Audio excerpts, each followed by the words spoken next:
shouldn't do it. So anyways, Hal, yeah. Al Ramsey has joined us.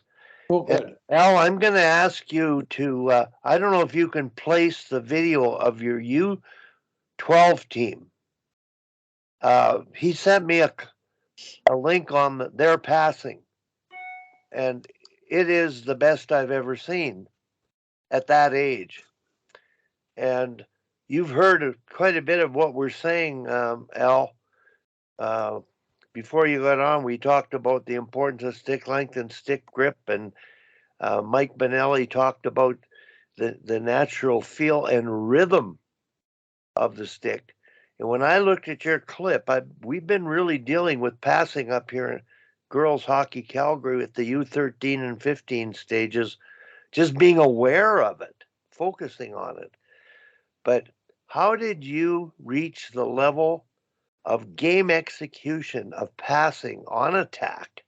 I've never seen anything like it. It was amazing in your video. So can you talk a bit about your approach and what you've done? Because the results showed in your video clips. Go ahead. Yeah, I'll see, Wally, if I can add a link to it or something in the chat. But I think what Hal was saying was right. Like, kids are really scared to make a mistake. They're scared to screw up, right? So I think number one is creating an environment where they're not afraid to screw up. So we've got to say in like skate or pass, like make a play no matter what. You know what I mean? And if you end up giving the puck away, you give the puck away. But like do something with it, right? As opposed to just trying to whack it up the wall. And I think that's a big deal. Like even taking that tact with the kids. Like I had a conversation with my son the other day about it on the way home, kind of thing. We were just chatting, and I asked him like, is he scared on the ice? You know, is he scared to go after? Is he scared to, make a mistake, that kind of thing? Like, what's he thinking? Just to try and get a sense of what was going on in his head. And even though we've talked about it so much and really, tried to create an environment where it's okay to do that. He's still saying like, I don't want to let the boys down. Like I don't want to screw up. So yeah, sometimes I'm nervous, and it's like, okay, well, we got to get rid of that thought, right? Nobody's going to let anybody down. It's okay. So I think that's issue number one that you got to deal with. And then, I'm at Pee Wee as well. This is first year Pee Wees, so the kids are 10 and 11 years old. Most of them are 11 now. There was a lot, like at the start of the season, there was a lot of trying to skate the puck, because a lot of them had success with that at lower levels. But now we're at a point where it's more about team play. So we started in the summertime with our summer sessions doing a lot of just like going back to basics, just partner passing and trying to get the puck flat on the ice because they struggle with that. And I think, honestly, some of it has to do with stick length, but I think also the patterns that the kids are using now, like a lot of the kids are using the P28s and stuff like that, where it's a toe curve and they just don't know how to use it properly. So there's a lot of like flipping pucks and stuff like that. So just trying to get them to use it properly and keep the puck flat. I think that's battle number one. Here at US, like with the USA Hockey stuff, there's a lot. And Mike, you could probably comment more on this, but I've never had good luck with the constraints-led approach and trying to put constraints into drills about like who can pass when. We've done a couple of things. We had a drill where we were doing a 3-on-3, and we had a kid had to make a pass into the circle. Like in an end zone kind of thing, make a pass. Like a kid had to be in the circle to receive a pass to transition from offense to defense. And when I start trying to introduce rules and things like that into drills, I find that the kids play to the rule as opposed to playing hockey. Like the kid doesn't want to lead the circle, go get the puck, because he wants to be the one to receive the pass. So, but we do, we play a lot of hockey. Like we don't do a lot of drills where they're standing around. And anytime I try to do one, the kids aren't a fan. They don't like that. They'd rather play hockey. So, 4-on-0s, 3-on-0s, and then progressing up, adding some challenge, adding some resistance with the coaches to try and put a little pressure to, like we were doing one a 4-on-0 the other day that worked really, really well, just to get them moving it around from different locations and situations, and then added the coaches to put a little bit of resistance in there, and then added the kids afterwards. So like escalating the challenge, I guess. But they're just playing a lot of hockey. That's it. Al, I'm just thinking about what you said here. And gosh, I've said this story so many times. I was beginning coaching hockey and took over this team, over coaching, over directing, deliberatizing what they should do in all the drills. We weren't standing in line, not getting reps. We were doing drills with lots of touches, but it was not them thinking and figuring it out. So it sounds like your game-like approach with cooperative pressure by coaches, they've developed the skills, their eyes up, making passes and making decisions and getting open sooner than later with that free play kind of approach, because that's the lesson I learned my first year of coaching U15s from a parent who coached the year before. He let them play. I didn't. I told them how to play. And I think that free play environment over time, without any instruction, will pay off more than trying to do things deliberately. So I struggle with how much deliberate is necessary. I think you're right, Wally. Like I was showing those same clips. I was showing our director here, and there's one play where the kid, it's a little breakout where the D stops and waits for the pressure to go by him, and then makes a pass out up the wing, and the wing passes it off the boards to the kid who's, breaking in the middle. And the director was like, "We've been trying to get our junior kids to do that all season." They're like, "Well, we never even talked about that. It's just like they're just playing." You know what I mean? And there was another one where a kid pulled the puck back between his legs and made a pass behind his back. And there were like 2 behind the back passes on the same play that hit. And again, like that's not something that we told them to do, or not something that we practiced or anything like that. But they do a lot of it. Like we see them do that in warm-ups. We've got a 3-on-0 drill that we do as our warm-up drill. And it kind of drives me nuts because it doesn't really warm the goalie up. But in terms of like getting a lot of shots because they're trying to do crazy things and pass it across. But we've seen them do that in warm up, like I don't know how many times, where they're trying different things and they're trying like crazy passes, and most of them hit, some of them don't. Like I don't know, they're just having fun. You have fun while you're learning. Anybody else out there, anything to add to the conversation here?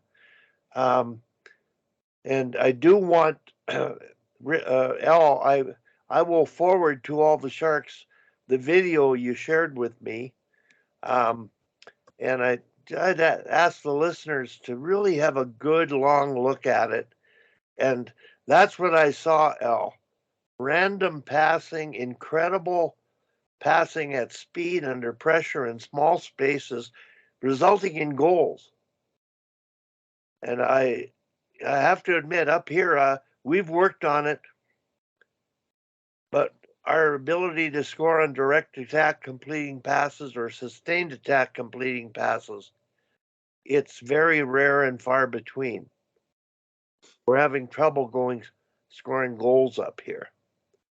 So it's crash and bang, they say get the pucks to the net and crash the net, and let's only score from this 10-meter area or whatever it is. So anybody else anything to add? Mike, if you want to chime back in. Peter, go ahead. Your hand's up again. Or Mike first, please, and then we'll go to Peter. I'm sorry, Peter. Go ahead, Peter. Yeah. Al, I had a question with that video. What level of player is that, as far as, is that like a AA, a AAA town? I mean, it looks like the kids have a really good skill set, so I'm guessing it's a higher level. It's AA. Okay. Like it's EHF Upper Gold, if that means anything to you. So yeah. when we were out, we were just up in Montreal in a tournament we were playing like AA teams from Toronto. Yeah, no, I get it. Yeah, that was my question, because the kids I'm working with certainly don't look like that. Rick Puttock. Actually, Mike was first. I just joined in. Okay, go ahead, Mike, then Rick. No, I was just gonna say to Al's point. I mean, I think it all depends on how, you mentioned this, USA Hockey has a big push on this constraint-based learning environment, and like, not playing 3-on-3 cross ice hockey just to play 3-on-3 cross ice hockey, but there is still that component of, I think you can constrain a couple of the rules, but I think what ends up happening with us, Al, is we constrain the player's ability to make a different decision. So what happens is, because of the constraint of the player having to stand in one place, they go, well, I couldn't get that puck. Oh, well, yeah, but you should get that puck. It's your puck.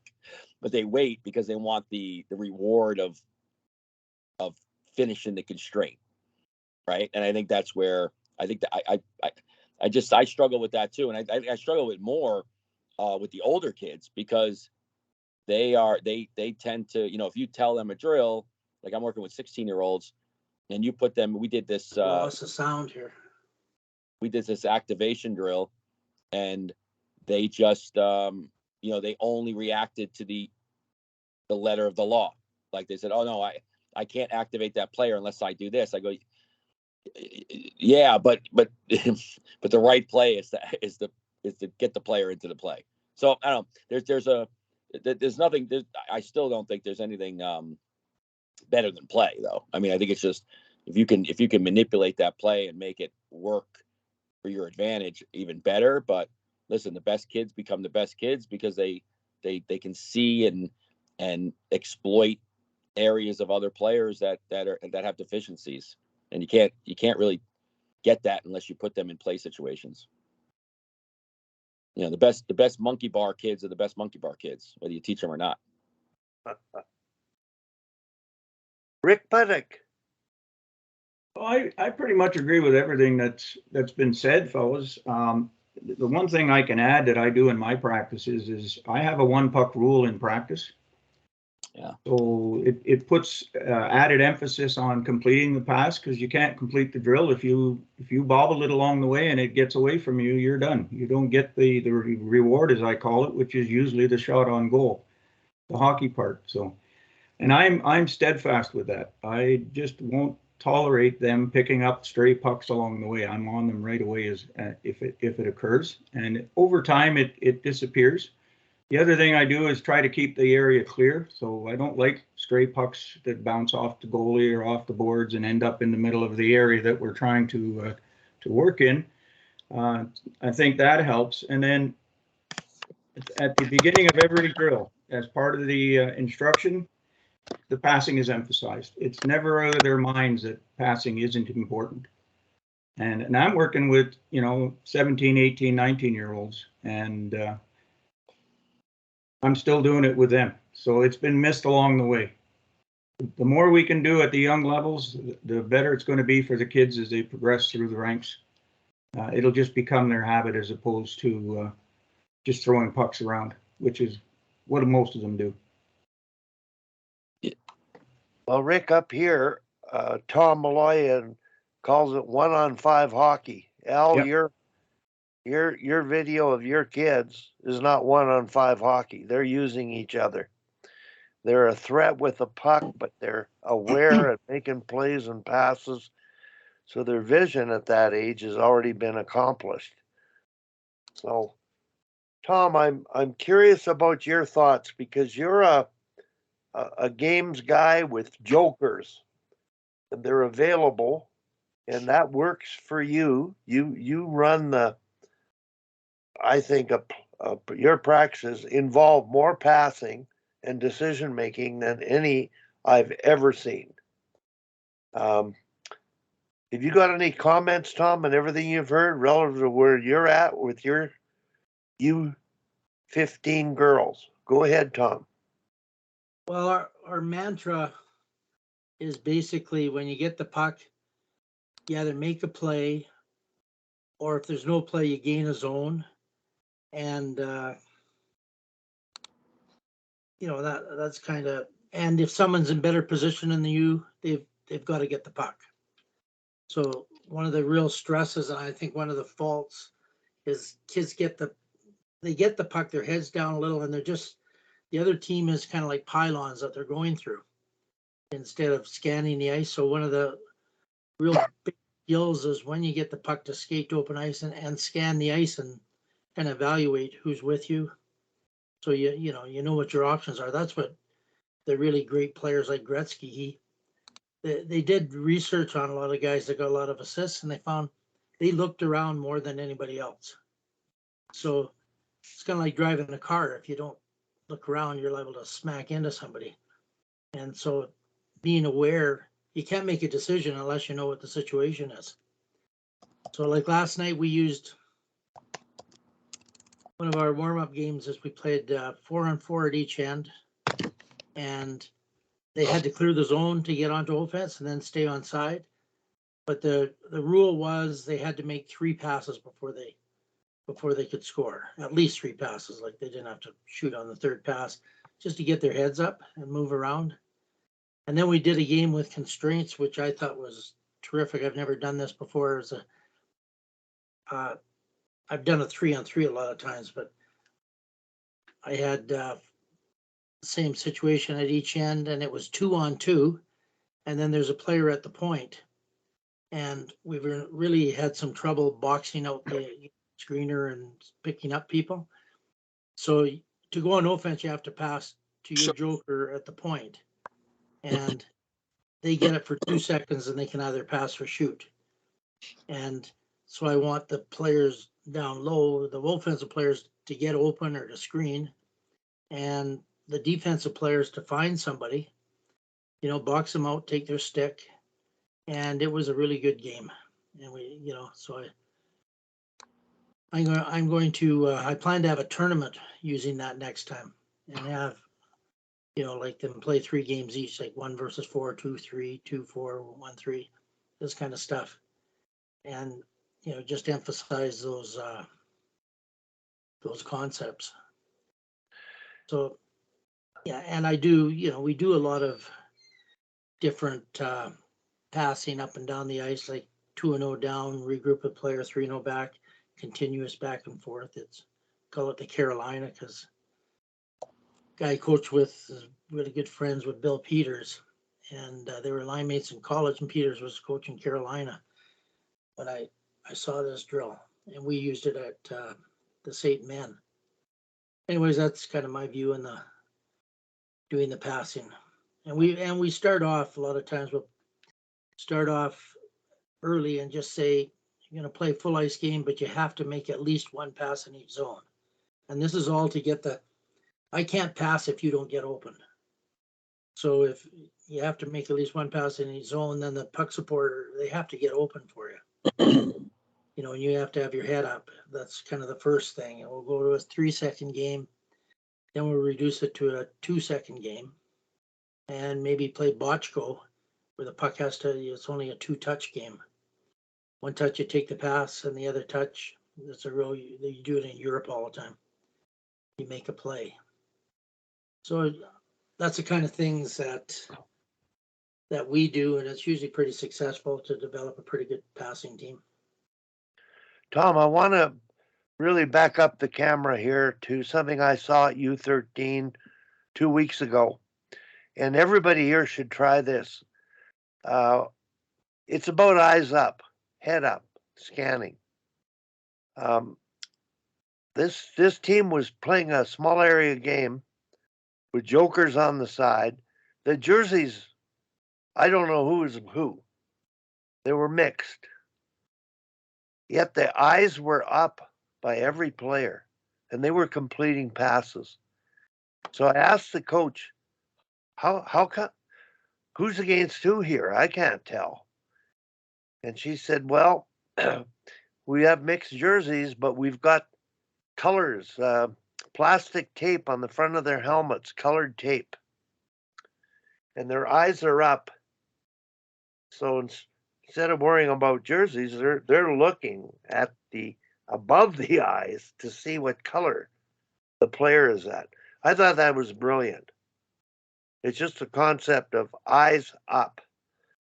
Now, Al, you talked about, sort of the constraints not working and the free play working better for you. Now, you've heard Tom speak about the constraints. Is there a happy medium here for success? Go ahead, Al.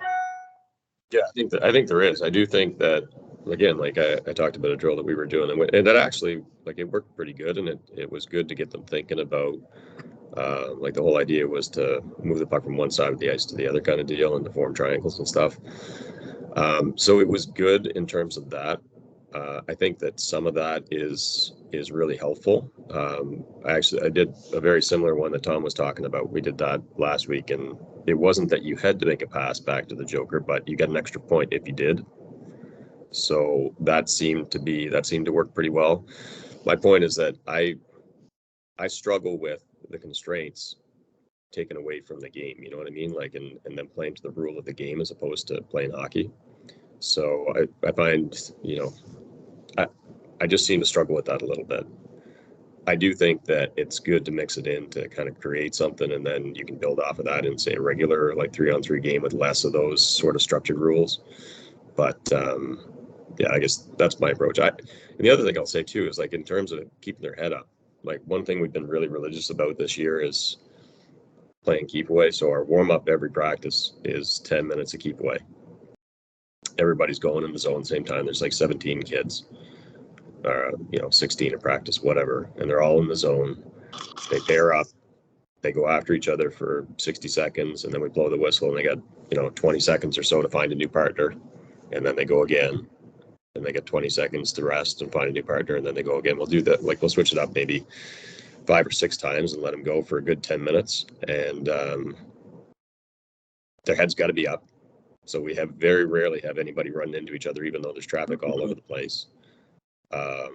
There's puck battles, there's tons of escapes, like, they're creating space for themselves, and that then allows us to, when we start with the actual drills in practice, now all of a sudden the kids they've had their puck handling practice, and now they can focus on, I don't know, I find that seems to be really helpful, I think. Well, we do a lot of games where there's no constraint. Yeah. I call it Russian scrimmage. I blow the whistle so many times and not many players jump out. And there's, no constraint, or we'll do another game, power play game where a team, it starts 1-on-1 and then 2-on-1. One team gets the advantage right up to 5-on-5. And then the other team gets the advantage, and there's no constraint. So it's like Tim says, there's not a always or never. It's just how much of what you do, Yeah. So you try everything, just one thing. We found that too. It's funny how, like, if you're playing a game and you extract a kid or add a kid without saying anything, how disheveled the kids get. Like, they go, well, that's not fair. That guy can't be in there. I'm like, well, he is in there, so you got to figure it out. And I think that's where sometimes being too rigid in the game, to Al's point, it all of a sudden becomes, well, that's not the rule of the game. Yeah, but the game is always changing. It's always moving. It's always evolving. It's players are. We did a drill last night actually with my older kids, where we did like this 3-on-3 kind of regroup activation game, but at any time a player could come off the ice and change on their own. And the idea in my mind was that I wanted to show the players how easily a player could get lost in a net front battle if the player just kind of faded out, like Jack Hughes does this, right? He's in there, he never battles, he fades out, and all of a sudden he appears. And I was trying to show the kids how if you fade out and that defenseman loses you, the ability for somebody else to come in and have all this open ice and be available, it's amazing how it opens up. And the kids on the offense weren't getting the idea. They were thinking, well, I'm just going to battle in front and I'll kind of back up and come in and back up and come in. But that's where that the brain needs to evolve a little bit to say, well, what's the concept of the game, and really what's the end result? And I think that's where I think a lot of our kids lack. They lack the ability to take the constraint-based game and import it into a real hockey game. Al, when I thought of listening to Mike, and when he mentioned Hughes, I think those players, they've been free thinkers. Not only that, they have the skill set Well, yeah. and vision to dare to do different things. So Al, when you talked about the kid putting the puck between his legs and making passes, you allowed them to do that. And I think that that freedom of play, you know, it's one thing to play and there's rules and there's north, south, east, west, but that idea of just taking those individual skills and letting them go and letting loose and being different, I don't think we've experimented enough and let them experiment enough individually. And passing means collective. It takes two. Receivers got to get available for you. Find the open space. And I think it begins with the individual skill, confidence, fearless puck control. And then, as Mike alluded to, just sort of fading in and out of space to be a better option or to create confusion. So I think we're on a pretty good track here on passing. Everybody is looking at their teams play, and I'm just watching now age groups U13 to U18, and all we're trying to do is make people aware of the importance of a pass.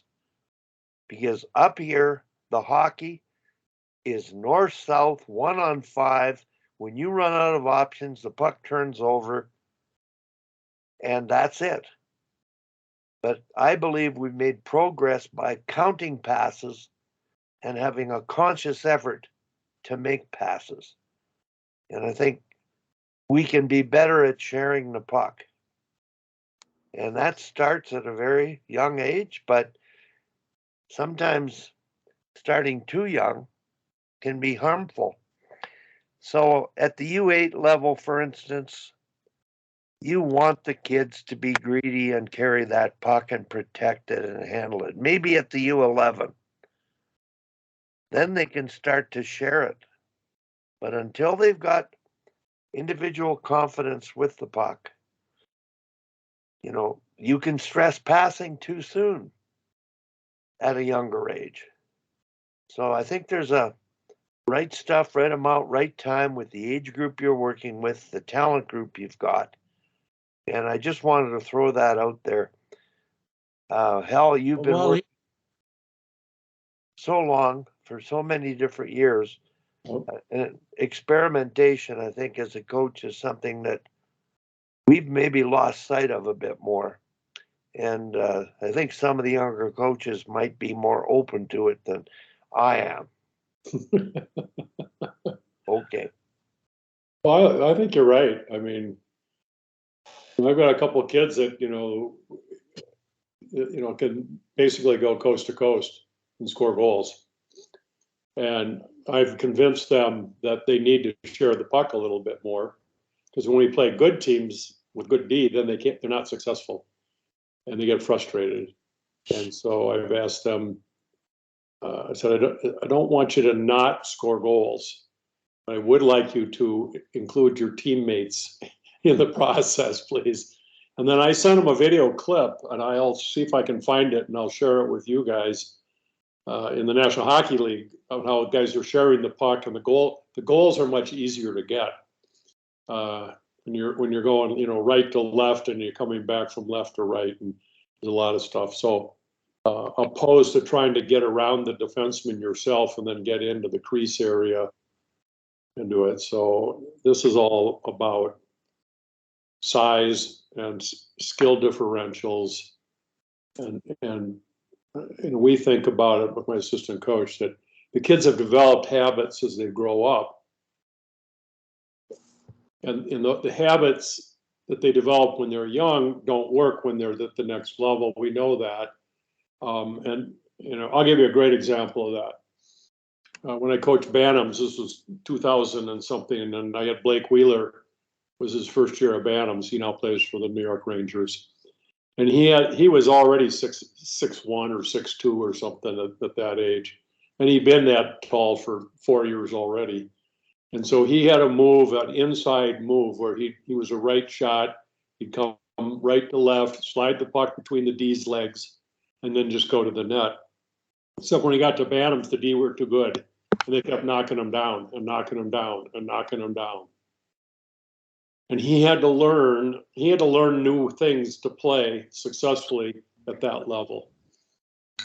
And it took a while. It took him 2.5 months to figure out that move was not only not going to work, but with my encouragement, I suggested that he may end up with a broken collarbone if he persisted.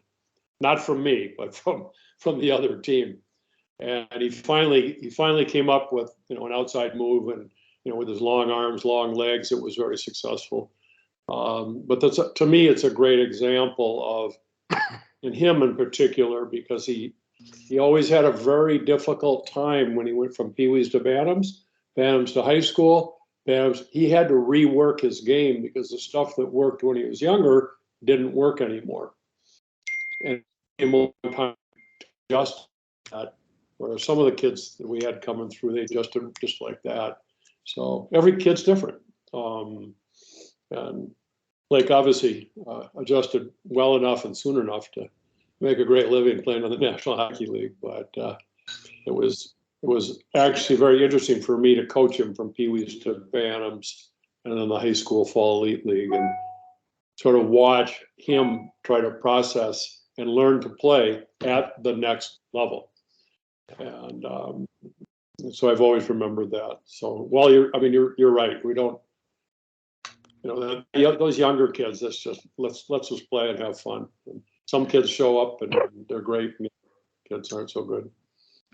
I just wanted to get back on the passing part because I think the game is 1-on-5. And Blake was playing 1-on-5. But at the next level, he had to think about other people. So I got two stories. They're both related to Tom's experiences. Last year at U13, and this year with his U15 team, some of his extremely talented individual players who were making more passes statistically are not making passes anymore.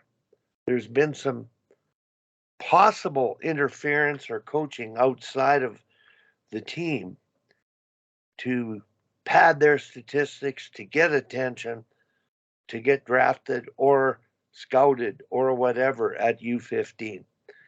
So I want to tell the story of Tom and U13 when I was doing the mission statement exercise with the parents, and Cassie Campbell's grandma was in the parental audience because Cassie was on the ice with her daughter.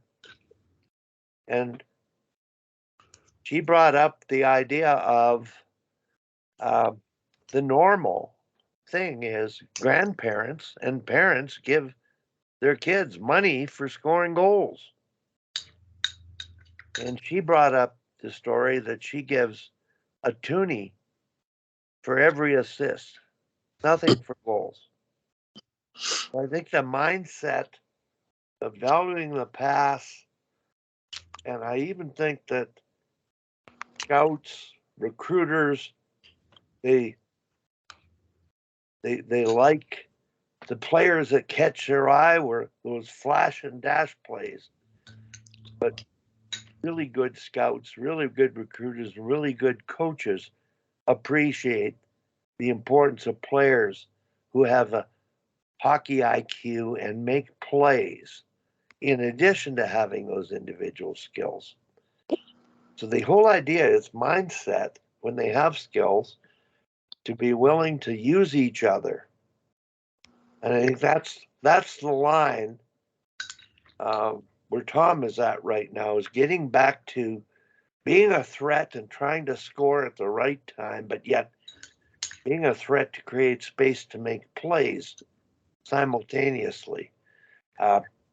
Sidney Crosby is the best example of that to me, of anybody I've watched play He can make plays, but boy, he takes advantage of space and can score. I call it, one of the smartest hockey players that on the planet, I think, still today playing as good as ever. So, any comments from anybody on what we said to this point? Well, I I'd can like to comment. say- Go ahead. Oh, go ahead. Well, one thing Johanny, my Finnish friend, said when we're developing the program for Austria is you have to do things that suit, the age that the kids are at. So little kids, their most important thing is themselves and their parents. So then you emphasize, more individual kind of skills. And then when they become, around teenagers, the most important people to them are their friends. And that's when you start emphasizing, the passing and this kind of thing. So kind of suiting their mental development is important too. I'm throwing this at Rick. You're working with under 20s now, Rick. How does this evolution of passing and teamwork relate to you and your environment, inheriting these young men from all over? Ironically enough, Wally, it's as if they were 7 and 8, not 17 and 18. And it's probably a good reason why they're in our junior environment as opposed to one of the more established junior environments, because they are not skilled or not schooled, I guess, in the team play aspect of things, in the hockey IQ thing. I guess the question is to everybody, can you teach hockey IQ? Sure. I'm trying. I've had success in the past, and we're making inroads this year. So I'm, Al, watching your clips, that was hockey IQ at high speed at that age. And I'm generalizing here, but did you say you think they've accomplished that because you've done a really good job at the fundamental skills? You've been working with those kids for a few years as a program director, age group program director. They have a base, skating and puck handling, but it's the free play that you've allowed them to do that allows them to execute like that. Is that the formula for success? I think so. I think you said something, Wally, about having the freedom to make plays, but also incorporate pass, and I think that's really important, right? Like, so we played a team when we were recent tournament up in Canada. Played a team from Toronto, and they were a very, very good team. They were really tight. Passes were all on the tape. Like they passed a ton. They always seemed to be in the right spot, but there was no player or play really that stood out in the game. Like we were talking afterwards in the coaching group, and they beat us, I don't know, 6-2 or something like that. It was a pretty sound beating. And but there was nobody stood out. There was nothing that was like a really great play or anything. They just played like a really tight game. They moved the puck well. It was like a really smooth breakout. Everybody seemed to be where they were supposed to be, kind of thing. But the highlights of the game were, in our mind, we had more highlight plays where a kid made some kind of a pass that was really creative, that kind of thing. So it's like, it's two things. It's encouraging the passing, but also not taking the creativity out of it too, right? Because there's a thing about, like, do you want to play a really tight game like that where you're passing and moving the puck and you're looking like, a pro team when you're 11? Or do you want to encourage them to make plays, move the puck, work together, encourage team play, but still, develop the creativity and develop the sense to come up with their own solution to the problem, as opposed to skating where they're supposed to skate and doing what they're supposed to do all the time. Anybody else, anything to add in that regard? The example that, Hal, go ahead. Mike, Al. I mean, I agree. I mean, our practice the other day had a lot of chaos in it. Because we had a lot of stuff going on and they had to, I don't like to overstructure stuff either.